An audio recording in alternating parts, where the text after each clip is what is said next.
Pedro Suarez de Longoria was named as Oidor, or Supreme Court Justice, from the King of Spain, for the Audiencia de Mexico on January 24, 1603.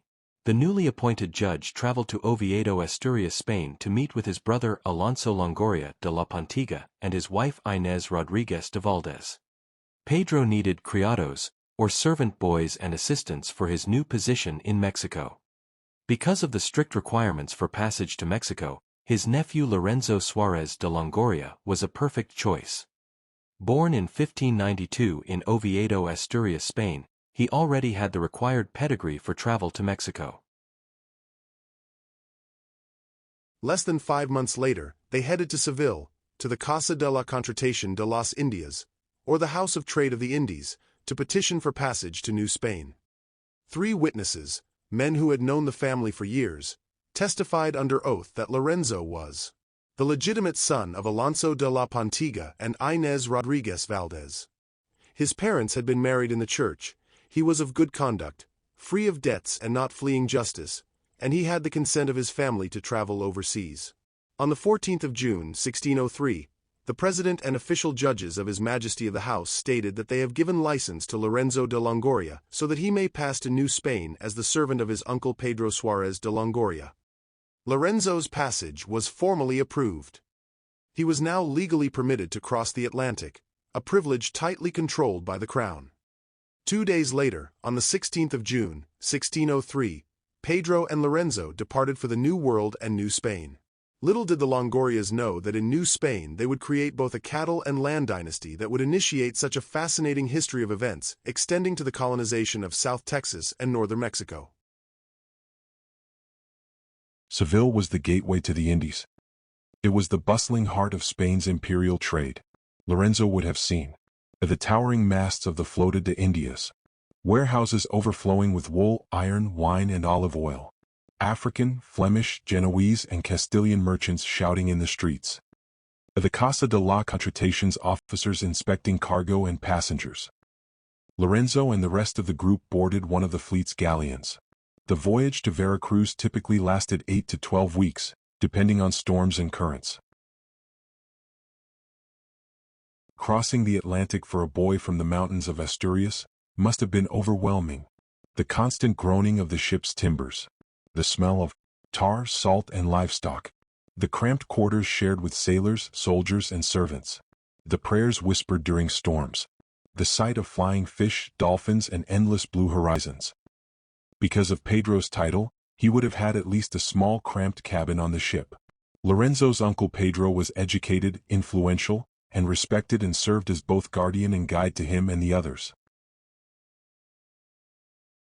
When the fleet finally reached Veracruz, Lorenzo stepped onto soil that would become the cradle of the Longoria family in the Americas. From there, he traveled inland along the Camino Real or the Royal Road toward Mexico City, the seat of the viceroyalty and the center of his uncle's judicial duties. In the decades that followed, Lorenzo would serve in the households and networks of colonial officials, learn the customs, laws, and expectations of New Spain. He would migrate northward into the frontier regions of Nuevo León and Coahuila, where he would become a patriarchal figure in the emerging Spanish settlements. He would father a lineage that would shape the history of Reynosa, Camargo, Monterrey, Saltillo, and eventually Texas. Lorenzo lived for a time in Mexico City with his uncle, though the record is silent on his activities there.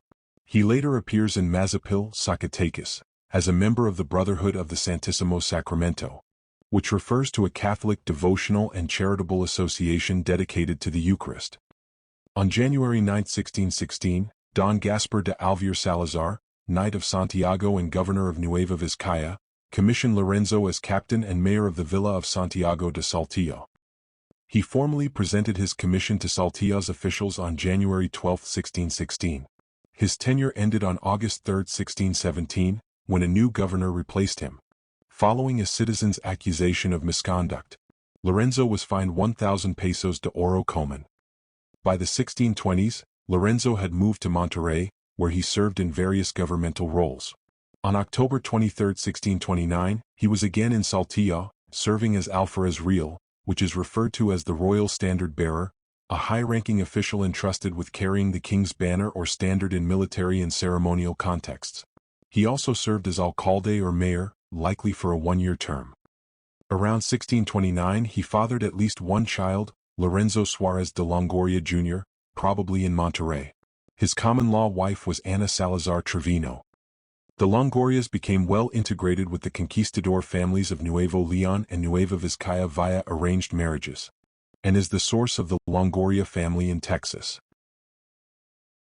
Lorenzo eventually settled permanently in Monterrey. On July 25, 1665, he dictated his last will before Second Lieutenant Nicolas de Ochoa, Mayor. In it, he reaffirmed his birth in Oviedo and his parentage, requested burial in the convent of San Francisco, and stated that he had never married, though he acknowledged two grandchildren, Maria de Longoria, daughter of Antonia Rodriguez, and José de Longoria. Lorenzo is believed to have died in 1668 in Monterrey at about 76 years of age, and was buried according to his wishes. Lorenzo Suarez de Longoria's voyage was not merely a migration. It was the opening chapter of a 400-year story that carried the Longoria name from the mountains of Asturias to the riverlands of Reynosa to Camargo and across the wide horizons of Texas. His courage, his family's faith, and the testimony of 3 villagers in Marrero, Spain, became the spark that ignited the Longoria legacy in the New World. His journey, begun as a child, became the foundation of a dynasty.